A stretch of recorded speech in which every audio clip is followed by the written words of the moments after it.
Would you want your child or grandchild to be a Harry Potter star? HBO are making a TV series of the world-famous children's books, and it is expected to take the next 10 years, can you imagine, to get through all 7 books. The 3 main roles of Harry, Ron and Hermione have been cast: Dominic McLaughlin, Alistair Stout and Arabella Stanton. And although their ages haven't been announced, we do know that the casting call was for children aged between 9 and 11 years old. So obviously these 3 children's lives will never be the same again. But I wonder whether you think that is definitely for better or for worse. If your child had been singled out and they said, would you like your child to be as a star of the next Harry Potter on HBO?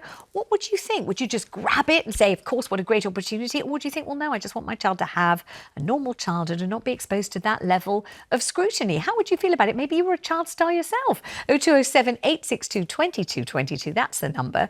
Do give me a ring on this one. Narinder, how old are your children? So 19 and 17 now, Okay. but they've seen what I went through after Big Brother, and they can think of nothing worse than ever being famous. That is the last thing on their list. And I look at these child stars, and if you look at it historically, have any ever turned out well? They have mental health issues, they could go into addiction issues. I just think ethically there's something very wrong about parents who want to put their children in that limelight where they've got to actually be professional as children. They're on a set, they have to work, they're working long hours. At the same time, we've got the problem of social media now where they are going to be scrutinised. How is that going to affect a 9-year-old? When you say, your children have seen what you went through, what did you go through? Explain what it was like. So the press, the negative press, the social media, the nastiness, and don't get me wrong, the people and fans were lovely, but they saw the impact it had on my mental health. If you had known, and I was an adult. If you had known in advance what it would be like to come out of the Big Brother house and be a known name and receive all that criticism and everything else, would you have gone ahead and done it? I was an adult, but now that I've got children, I would never put my children through that. And if they said, Mum, I want to go for Big Brother and become, overnight name, no, do not do it. And they know that. Because what? Because you're going to be able to take this criticism, or you're going to be able to take people saying, oh, your hair's this, your skin's this, you're too fat, you're too short. These are children at the end of the day. And I think as parents, to put your children through that kind of level of scrutiny, I think there's something very wrong there. And I'm not saying that, look, that could be their passion. These children be like, I want to be an actor. But I think you're putting them in a circumstance of professional adults. There's something wrong. I mean, Dawn, there are some kids who are just an abundance of talent. They're kind of brimming over with it. They're sort of natural performers. They crave the limelight. And when they're in the limelight, they deliver. They really can sing, dance, or whatever. And they may be the ones that, if you were the parents, you would be thinking, well, I might be exposing them to all the things Narinder has experienced herself, so she knows what she's talking about. But my kid is that kid. My kid's the kid with the USP, the X factor, the star quality. It's not about you, it's about what the child wants. If your child wants to be an actor or in a rock band, a singer or whatever, and they're naturally talented, Vanessa, then obviously encourage them. But also, as the parent, protect them. Make sure that they are protected and not exposed to too much on social media. How do you protect them, though? Because if you're the adult, you're in charge of what they say on social media. I know, but these Harry Potter stars, they're going to be talked about on social media regardless. As a parent, you can't do anything. If that was my son who's going to be the next Harry Potter star, they'll be saying, he's this, he's that, he's done this. They're horrible. People are horrible on social media. And your child, no matter how much, you can't protect them. No, a little child you can, and we're talking about 10, 11-year-olds here, aren't we, potentially? But if your child had come to you, and let's say your youngest now, if he came to you and said, I really want to go and be an actor, to train as an actor, would you stop them? Yes, I'd stop them, because my son could come to me. Stop them because that's doing the career they wanted? Because sometimes when they're 9 years old, they wanted ice cream for breakfast. It doesn't mean I gave them ice cream for breakfast.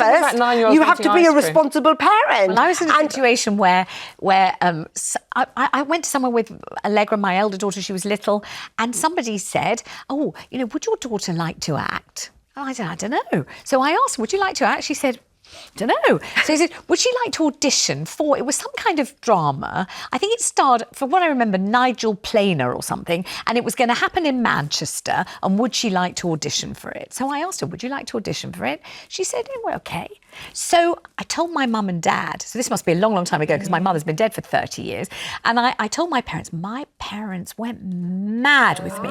How could you possibly expose her to that level of scrutiny? And, it will I remember them saying, we'll distort the family because she might become famous, then your other daughter won't be, then the whole family has to revolve around her. She's a child, you should preserve her innocence. They gave it to me absolutely with both barrels. It was really something. Was anyway, it like a wake-up call then? I thought, well, look, no one was searching for this. Somebody approached us. This is kind of fate. You know, this is her fate. You know, so she said she wanted to audition. Anyway, she went along to the auditions and the auditions went on and on. She got through this level, that level, the next level and the next level. In the end, there were only 2 of them in the final audition. And guess what happened? She was totally cheesed off with it. She was bored. She didn't like repeating the same thing again and again. She didn't like being stuck in the studio under the hot lights. And she didn't get it. And she wasn't sad or sorry. And she obviously wasn't cut out for it. I mean, the thing is with this industry, there is a lot of hanging around. It is very boring. It was boring, even if you're an adult, and you do get a lot of... But Vanessa just asked, you know, if your grandchildren come up to you and said, I really want to go on the stage, I want to be an actor, I want to be in a band, a rock band, what would you say to them? I'd say go in peace and go in good health and see And what happens. I think I would say. Let's ask Paula in Manchester what she thinks about it. How do you feel about this one, Paula? I think it's, I mean, my opinion is what opportunities have young people got these days? There's very few. The country's not where it should be, let's be honest. And I think if these children, these young people, have had the character and the stamina to go through the process of all these auditions, and they've been lucky enough to be picked, and they've got a supportive network around them, why not? They should take the opportunity with both hands, absolutely. And I think it's, you know, way back when you had the child stars and, you know, mental health, but one of your commentators has just mentioned, you know, all the pressure and mental health problems. I think it's different now because the support's there. There's plenty of support in place, and there is. And as long as the parents and the support network around those young people is strong, and those young people actually want to do it, it's their choice to do it. Paula, you were talking about 9-year-old children, and you're saying as long as the support network is there.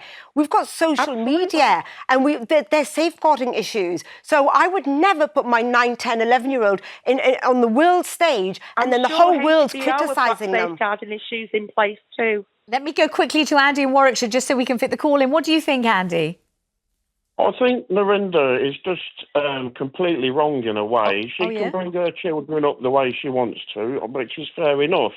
But I think Dawn's right as well. If your child has got a talent, whether it's a drummer, actor, singer or whatever, you should back them and be behind them for it.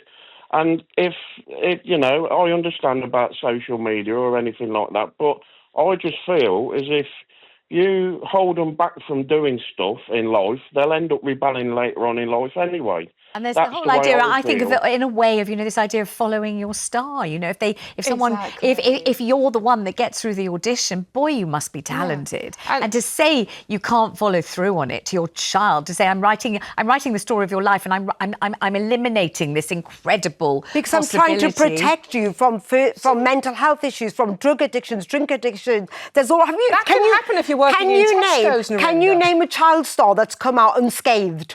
Loads, yes, absolutely. No. Probably running out of time. Zendaya has done beautifully well. So